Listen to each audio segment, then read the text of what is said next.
Welcome to The Growth Project, a podcast brought to you by AMPLOS. Dr. Drew Brannon, joined today by Dr. Cory Shaffer. And to our new listeners, as an introduction, we are by trade and training performance psychologists and grateful to work in many different spaces, all on the common denominator of people trying to grow and improve and perform at their highest level. So, Dr. Shaffer, welcome to the conversation. I'm excited for it, per usual, Drew. Good. And so today, we are going to get into what we're calling this conversation is 5 keys to living in the gap. 5 keys to living in the gap. And Cory, I guess in order for us to do that well, we probably need to start with explaining what is a gap. Yeah, I think maybe the simplest way, the most direct way to describe this is a gap is a period of time where you feel like you're working very hard. Maybe objectively, you're working very hard. You're caring a lot about what you're doing. So there's real intent and purpose behind everything. There's sacrifice involved. However, you aren't necessarily getting the results that you hope for or expect. Particularly again, because it's like, man, it seems to be on the surface like I'm doing all the right things. Yeah. These are really hard. Yes. And, those that are listening, I would imagine as you're hearing this, you're in either one of 2 places. Either you're immediately recalling versions of this that you have experienced in your life in the past, because there's 100% chance we've all had these, or you're in one of these right now. And the reason I say they're just hard is because there is no person out there who, when you find yourself in a gap, it doesn't just wear on you physically, mentally, emotionally, like all the things that we talk about. It can be really, really hard to be, as Cory said, grinding, sacrificing, caring deeply. But guess what? The result you're getting isn't the one you want. Yeah, the term gap is maybe synonymous or maybe like cousins, let's say, with like a rut. You feel like you're in a rut. And again, to be clear, I think rut has such a negative connotation and it implies maybe lower level of performance. I don't think gap necessarily implies that. I think you can be a pretty high performer, but just still feel like you're in this sort of space where I'm just not quite getting the results that I would expect right now. Yeah, agreed. But I think I hadn't thought about rut. I do agree that's maybe a cousin term. To me, one of the biggest challenges with describing it that way, though, is that you can still be doing so many things right. Like your behaviors cannot be in a rut at all. Like your habits are great, and you're consistently showing up and doing what you need to be doing, but it just isn't resulting in what you want. I think rut implies a little bit more of like, I'm kind of just going through the motions, checking a box. Like I'm not as emotionally invested in what I'm doing. Like the caring deeply might not necessarily be there. But in this case, at least how we are defining this idea of a gap, all those things are there and present. It's just the final thing. And unfortunately, the thing that in a lot of ways matters, right? The scoreboard, the numbers just aren't showing up. Right. And it doesn't, as you're hearing this, independent of whatever industry you're in, the scoreboard always matters. Whether you're in, sales and it's a matter of how much product are you able to sell to your customer. You're in medicine. Guess what? You got to see enough patients. You have to do enough surgeries. You're a teacher. You're in some way, shape, or form evaluated based upon the performance of your students. And so everyone is being measured based upon performance. And that's okay. I think that the good part about that is the fact that we know we're evaluated on performance brings out a lot of good things within people. And I think a lot of good things. So what we're establishing here is hey, we recognize and acknowledge this is tough.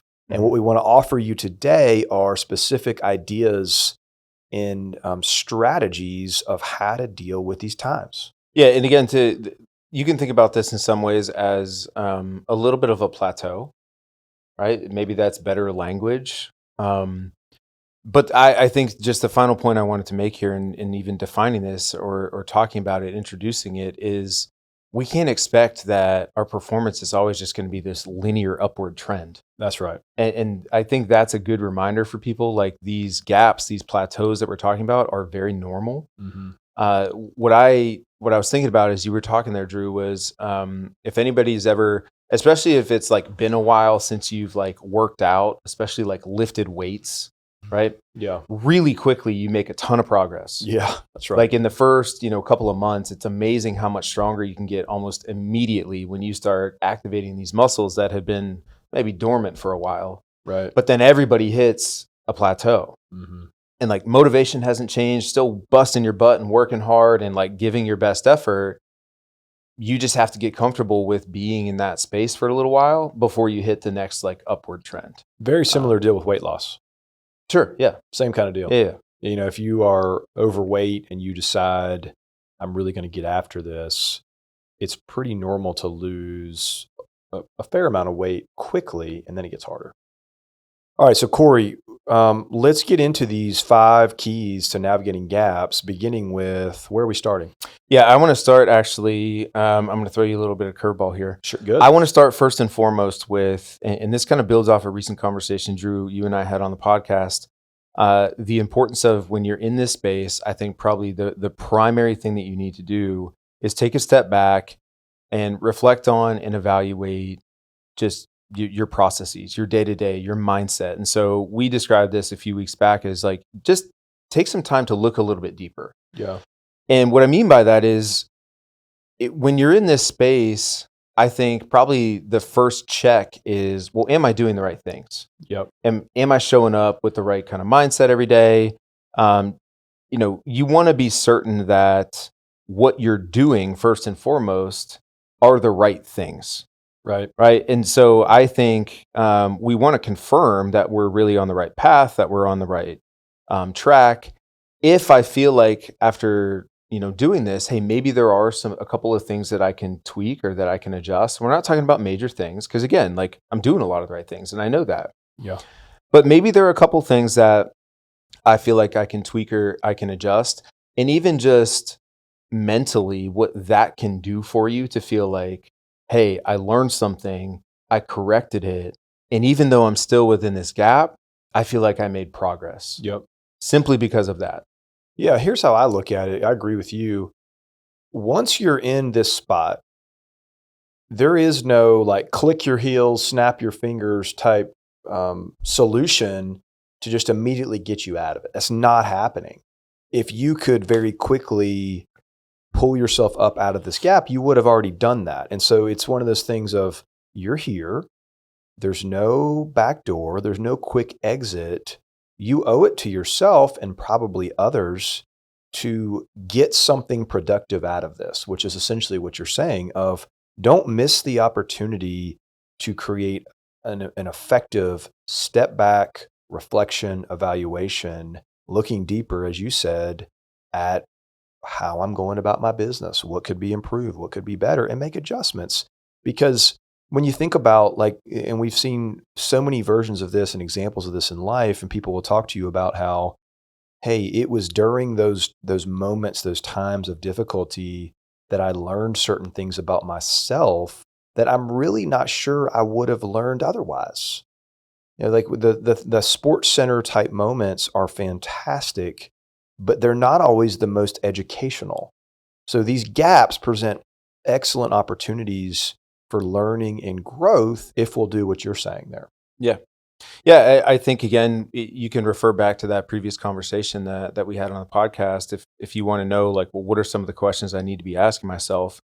But pretty simply, it's just putting yourself under the microscope, your behaviors under the microscope, and whatever the scoreboard is that we're looking for, whatever the results or the outcomes are that we're looking for, let's start first and foremost with the key behaviors. Yeah. Right. So you mentioned before the idea of like weight loss. I think that's a really simple one, probably one a lot of people can resonate with.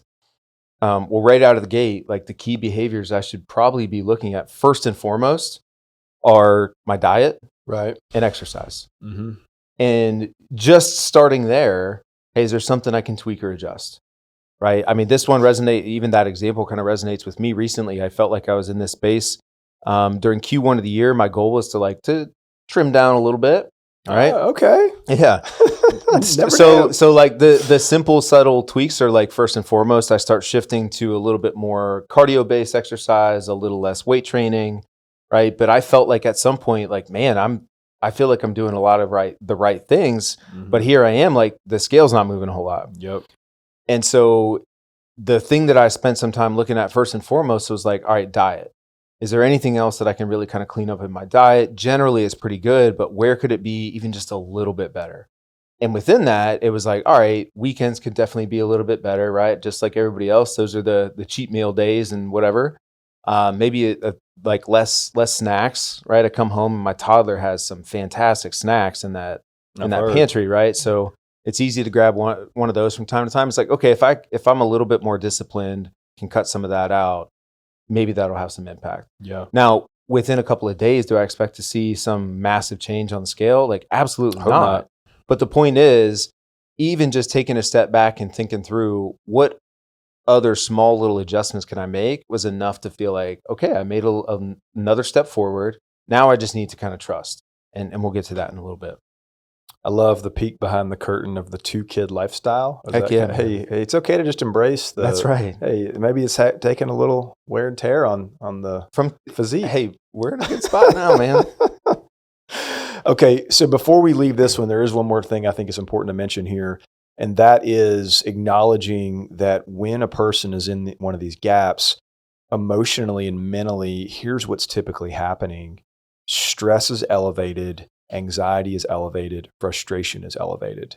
Those are not human emotions that necessarily set you up well to reflect and evaluate very effectively. We know that. So recognize here that although we are saying use this time wisely for reflection and evaluation, most people won't feel like doing that.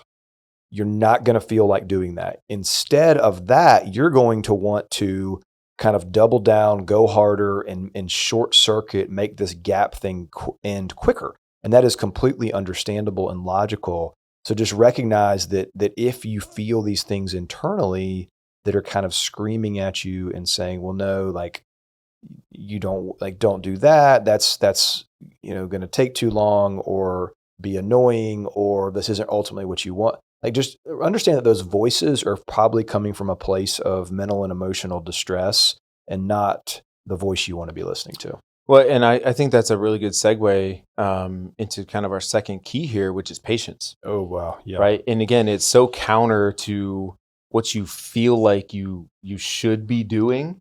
When you're in one of these spaces, is you feel like you should be doing more. You want to double down, like you want the results so badly, you want them now. Mm-hmm. And you're potentially willing to tweak and adjust in order to get things now. Again, the problem is, and just in general, I think it's a good reminder for everybody, performance tends to lag behind process. Like it's always the last thing to kind of click into place. Mm-hmm. And just within that, again, that's a real challenge for people. Yeah. Is again, our tendency is to want things so quickly and we want them now, but patience is probably one of the best things you can do. Again, I just think about the person, as you were describing it, who wants to like double down on their efforts so that they can get a more immediate, outcome or result. But again, what they're sacrificing potentially long-term is their ability to do that again and again and again and again. Because if you're doubling down your efforts, I mean, how long can you do that? Yeah. How long is that sustainable? How long can you maintain that type of activity? Well, okay, important qualifier. There's the question of how long can you do that? And then the other question of how long can you do that while still maintaining some degree of quality of life? Sure. And that's the bigger point here that I'm trying to make. So I appreciate the qualifier there, but yeah, absolutely. So I think patience is important. What are your thoughts? Yeah. So let me interject a question here too, because as you're saying that, here's what I'm thinking, and this will be a good audible you weren't expecting. Perfect. And that is, if I'm in one of these situations, how do I exercise patience but not get passive? Well, again, that's why we started with, the first key is the reflection and evaluation. So if I know that now that I've done my reflection, I've kind of taken a step back, I've looked a little bit deeper at what I'm doing day to day, how I'm showing up day to day, like I've checked the box of, hey, I'm doing the right things. I'm showing up the right way. Yeah. Like I've already confirmed that I'm not being passive. Okay. Right. That would have been uncovered But in step one. I do think that's an important kind of check Absolutely. that you got to make. And I think, again, depending on how long this gap lasts, okay, I think that's also the importance of, on a regular cadence, and I've preached this on the podcast for years, to check in. Just because we take a step back and reflect doesn't mean that, like, all right, I've reflected, I'm done with that for the year. Yeah. Like, I don't know what makes sense for people in different industries, weekly, bi-weekly, and by bi-weekly, I mean every other week. That's confusing, right? But monthly, whatever it is like, hey, I'm going to take a step back, make sure that, like you're saying, I'm still doing the right things. I'm not getting passive or complacent. Yeah. Because I think that's a real rub and kind of tension area right there is, and I've seen people struggle with this where they're like, okay, going harder isn't working. I've got to exercise patience like we're talking about. And if you're not careful, what that can translate to is more foot off the gas, passivity, which doesn't typically lead to the outcomes that you want. Sure. That's not really. I mean, think about it like you're a runner, much more so than I am. But imagine it's like I'm running a marathon. I'm running at like the tempo that I set for myself, right? The pace that I want to be at. So am I like going balls to the wall? No. But am I being complacent? No. I'm running at a pace that feels comfortable, steady, like it pushes me a little bit, right? But I know that every step that I take, I'm progressing closer and closer towards the end of that marathon. Yeah. You got one of those in the future? I do not. Okay. One last point on patience here is, and you alluded to this a minute ago, but be sure you are like that someone is checking you on that. Because here's what I find. When you take a bunch of high performers who are hungry and ambitious and kind of driver personality folks, their definition of patience is often very, very skewed. Their notions of like, I've waited a long time for this, or I've been very patient. And it's like, wait a second, you've waited like a month. You've maintained and kept up with this for like 6 weeks. And sometimes that is a fraction of what you've got to put into this in the way of patience. Right. So just acknowledge that if you are one of the, and like, let's face it, these are the most common likely people who are listening to our podcast, which is fantastic because I'm wired that way. And you are too, Cory, of like, let's go, let's figure this out. Let's be hungry. We aren't very good at recognizing like what true patience is. Yeah, you're right. Your definition of that might not be as accurate as you think it is. Yep. Okay, we are moving on. Number three, and I'll take this one. Yep. And that is the third key to managing and living through these gaps is clarifying an appropriate definition of success. Clarifying an appropriate definition of success. We just did a webinar on this recently, last month. And one of the big points we were talking about on here, Cory, was that it's so normal and understandable in human beings for our definition of success to essentially reflect outcomes and be driven by outcomes. Why is that? I mean, again, it's, if you're thinking about even just the average person in their corporate job, well, that's what compensation is based on. That's what, right. How you get promotions. That's what we tend to value and care a lot about. Yep. And that's the reality of just where that starts when we're kids, right? We're essentially when someone says, "How was your game?" Like they're talking about, did you win or lose? Did you score? And then if they say like, "Well, how'd you play?" Yeah. What they want to know is, what was your stat line? Yeah. What did the box score say? Or how was the test? They're not asking you, did you enjoy the test? They want to know. Was, yeah. Like they want to know, what was your grade? How do you think you did from a performance standpoint? So, I mean, unfortunately, this just tends to be how we're wired. It's really important, though, when we're in these gap phases, that we do a really good job of defining success differently. The scoreboard can be a byproduct of success if we kind of do this the right way. Right. Yeah. And again, I mean, as we've gone through each of these so far, I feel like I need to say this on every one of these. This is really hard. It is, yeah. This is really, really hard because you have literally calibrated your brain and calibrated your emotional status in so many instances to be fueled by outcomes of how you think about yourself, how you think about your capabilities. And so we get conditioned into this. Mm-hmm. We're trained and reinforced to work this way. And then we find ourselves in a place in life where that paradigm isn't working. And you ask adults, I don't care whether they're 20, 30, 40, 50, whatever age they are, to recalibrate psychologically how they're defining success in a period of adversity. It's a very difficult thing to do. Yeah, I've got a specific story I can share here. I mean, one of the golfers that I work with had struggled for a bit, really kind of completely built himself back up, new swing coach, new swing, short game coach, like all of these things. Okay.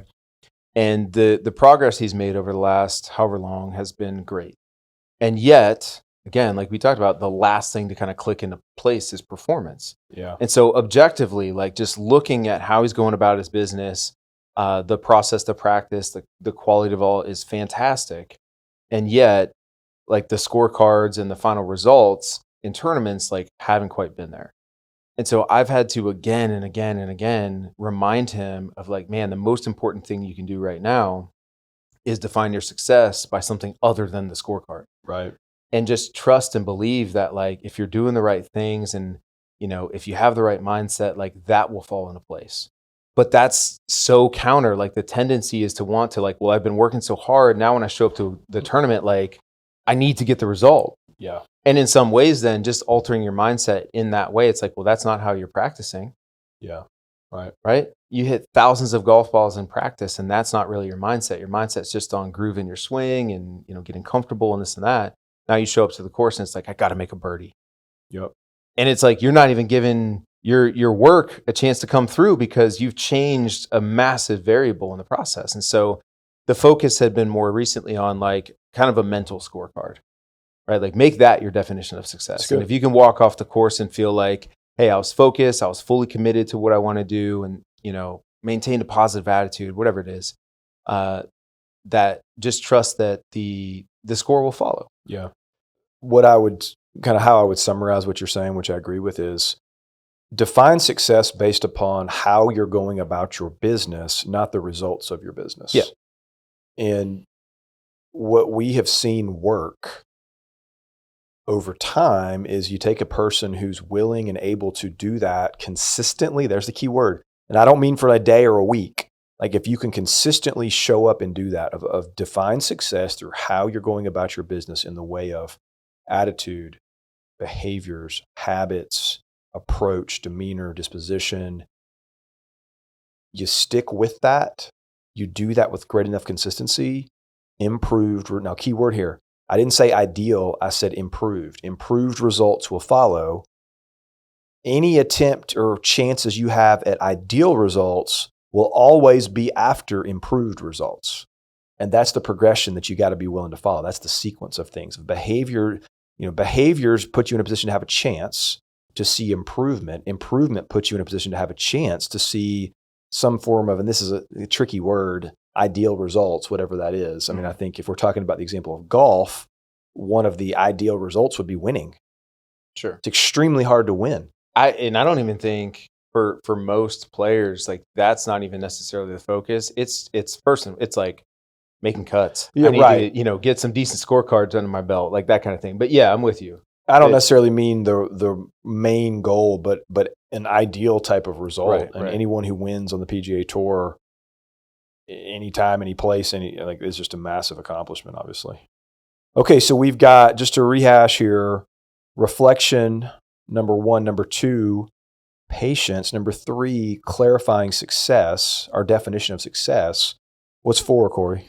4 is going to be maintaining trust and confidence. And so what I mean by this, and again, like good segue from the previous conversation here, and I kind of just alluded to this, but when it comes to performance, like the game day kind of thing, the big meeting now when it all kind of matters, it's so easy because there's so much urgency around today's performance Yeah. to potentially abandon everything that's kind of put me in a position to be in this position. Right. Right. So whatever, let's just say I'm in this gap partially because I've developed some new processes, new systems. I mentioned the golfer, like new swing, like all this kind of stuff. Okay. So I'm feeling like I'm in this gap. Performance is lagging, but now I actually have to go tee it up. I have to go play. And I have to put this new thing to the test. Yeah. So many people, unfortunately, will abandon the process that they've been working on Yep. because they want to just go back to, it's almost like, well, I haven't really tested this thing out in this type of a setting quite yet. So I just want to do what feels kind of comfortable. Right. So they go back to the old way of doing things. They go back to kind of the default process. Yep. And all you're doing there is number Delaying. one, you're just delaying, getting the outcomes that you want anyway. Right. Right? Because now you're sort of between processes, the old one, the new one. You're sort of living in this hybrid middle space. Yep. That's no good at all. Right. The other thing that can happen, I think, in this space is maybe it's not rely back or go back to old default processes, but you just almost start throwing stuff at a wall to see what'll stick. Just trying things. You just start trying things because it's like, I just need to figure something out to get the golf ball in the hole today. Yep. So let's think about this. Let's try this swing cue, like whatever it might be. You are searching. Yep. And again, all you're doing is delaying the time you're going to be spent in that gap. Got an example for this. Perfect. Now, to clarify here on this example, extremely low stakes, not on par with your examples, but it is an example. Okay. You ready? I'm ready. Started playing a little pickleball recently. Oh, wow. This is now a pickleball podcast. So here we go. Here we go with the example. So apparently there is a correct way to grip a pickleball racket, paddle, whatever it is. Okay. I didn't know that. For whatever reason, the way I naturally grip is it racket or paddle? Not a pickleball Okay. aficionado. I'm going to go with paddle. The way I grip it is not the correct way, but it sure feels right to me.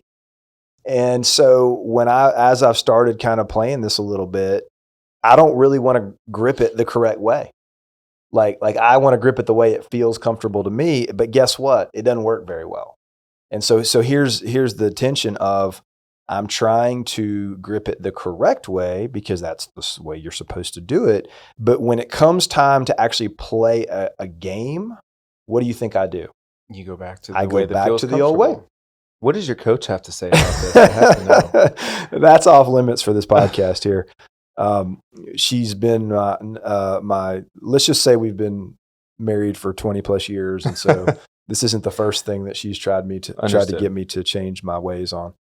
So I go back to the old way. And like, why am I doing that is because I don't have any trust or confidence in the new way. Yep. And so because I'm under, I hesitate to say this, under like a pressure, it matters type moment. You want to win the game. Yeah, you want to win. You don't want to lose.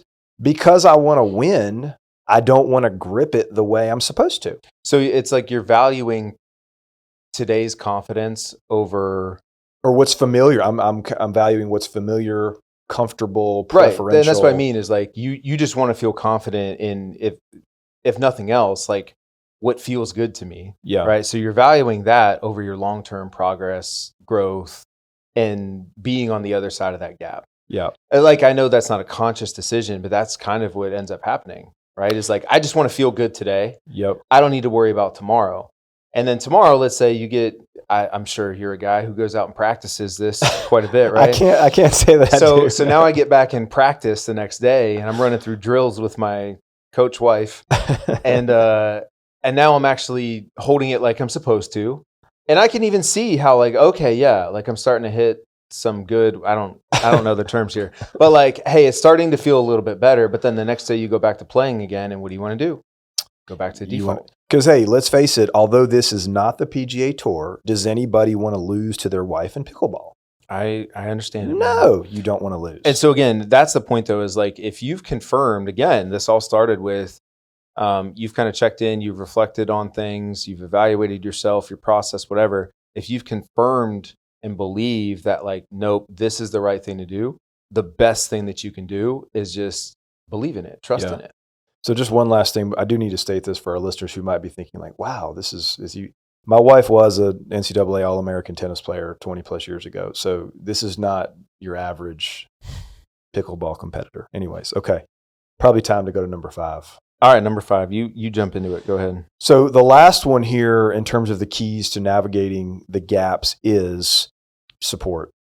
You've got to have support. If you are trying to do this seemingly on an island, left up to kind of your own thoughts, your own methods, your own universe, you are massively complicating your scenario. There's a phrase we've used on this podcast before that goes like this: sometimes being in your own head is the most dangerous place you can be. That's what we're talking about here. Where if these thoughts and challenges and struggles that are going on in your life and inside of you are exclusively living in your own mind, and if you aren't receiving love and care and support from people in your circle, you're making this hard on yourself. Yeah. Again, the transitions in this podcast are absolutely elite because we're talking about your wife, pickleball coach, former All-American tennis player. And my notes here, just to give some insight to the people listening, it says, who's around to keep you in check? You need people to reinforce what you're doing and how you're doing it when you're in gaps. And so I didn't know that, but apparently we've already covered that pretty well. That's what I'm saying. Yeah. So I do stand behind this wholeheartedly. I think, like you said, if you kind of feel like you're on an island, when you're in that gap, like, man, that's a really lonely place to be. And it's going to be really challenging. So to just have quality people around you, that can be, your spouse, that could be friends, that could be coworkers, leaders, mentors, whoever, but people to just coaches, right? People to just reinforce like, hey, I see what you're doing. Yeah. Right. I believe you're on, kind of the right path here. You're doing the right things. Like, just keep at it. That is so massive when you feel like you're almost at a stalemate. Especially in terms of belief. Yeah. Like I remember this video of LeBron James I saw a few years ago, and somebody was interviewing him about the contributions of his coaches that he's had in his life over the course of his career. And the question was, what do you feel like is the biggest thing your coaches have given you? And his answer was belief. Like, they've believed in me. And I remember thinking, LeBron James needs someone to believe in him? And it just reminded me, I mean, I shouldn't have thought that, because we talk about so often of everybody needs someone to believe in them. But to hear him say that the biggest thing his coaches have afforded him and contributed to his life is they've believed in him, that's part of what we're talking about here. Is when you're in a gap and you are struggling and wondering, do I have what it takes? Will I get out of this? When will I get out of this? Why is this happening? And a million others. One of the many things you need from your support systems is people who will not just believe in you, but tell you that they believe in you. Yeah. Yeah. I've also heard like the best form of motivation is encouragement, right? So just having somebody in your corner kind of cheering you on, or to keep you in check in your case, right? That's right. You better grip that paddle, right? That just goes such a long way. So yeah, I agree. And I think to a degree though, what people need to understand, like, this requires a level of, let's say, vulnerability. Yeah. Because let's just say you're feeling like you're in this gap at work. Okay. Well, if you never come home and talk about it, how's your spouse supposed to support you and encourage you? That's right. Or if you, even within the office, if you never express this to, leadership or to your coworkers, how are they going to know that they need to support you? Right. Or if you just don't tell the truth. I mean, think about how often this happens. Someone says to you, gosh, like you kind of seem like you're on edge. No, I'm good. Really? Well, you hadn't seemed like yourself lately. I'm fine. Yeah. You're not fine. Right. And that's why the word that came to mind for me was just vulnerability. It requires vulnerability to be like, you know what, you're right. Yeah. I am struggling at the moment. I'm frustrated. I feel like I'm not making the progress I want. I'm not getting the outcomes I want, whatever it is. That requires vulnerability to say out loud to somebody else. But that's the only way you're going to be able to get support. And let me make this point too while we're on this, because I think this is important. one of the reasons people don't get vulnerable is they are directly and completely linking themselves and their competency to the gap. And that's not always fair. Mm-hmm. Why are you in the spot that you're in? It isn't necessarily because you've done something wrong or you're not good enough or you didn't show up. Like, it's not always about you. There are many reasons why someone can be in the gap. And so I think what can happen is we're in a tough spot. We put all of that on ourselves. We turn it against ourselves and draw these unfair conclusions or assumptions about what we've done wrong. And then we don't want to be vulnerable because we're perceiving this whole thing to be something I messed up. Right. Yeah. Like it can be a very tough, lonely spot to be in. So again, I do think support to round out our list here is a really, really vital one on the list. All right. So as we kind of move toward our close here, Cory, I want to just kind of summarize in this way. We know that everyone is going to be in gaps sometimes. And if you're hearing this today and you're in one, our heart goes out to you. We never like hearing anybody struggling in a way like this, but we also know it's part of the human experience. And as we outlined in this conversation, it's a vital part of the human experience in that it can really transform you and some things inside of you. So although we sympathize and we feel it for you and with you, we also recognize the power of it in your life. And so we hope you can see it that way as well, and hope that these 5 keys to managing and navigating gaps will be of use to you. Final thoughts from you? No, I think you did a good job of summarizing. I think to just normalize, you're going to experience it. I think the mindset can be every time that you successfully navigate one of these gap periods in your life, it better prepares you to navigate the next one. Yeah, great. Not that it's going to be, a just carbon copy experience per se, but there's a familiarity now when you kind of, look up and you're paying attention. And it's like, hey, my behaviors aren't quite producing the same outcomes that they did. I'm probably in a gap period right now. Right. And you can kind of fall back into some of what we described here today and hopefully navigate things a little bit better. Yeah, we're getting reps. That's what you're talking about. You get reps, you get better. Okay, well, as always, very grateful to our listeners who are tuning in to The Growth Project. If this podcast continues to be a great resource in your life, we always value and appreciate reviews on both Apple Podcast and Spotify. Please take a few moments, go on there, share your thoughts. That helps us get the word out to more people and helps us also know how we're doing, because we want to be delivering to you all in ways that are most helpful. So with that, thank you for tuning in, and we will look forward to our next conversations. Take care.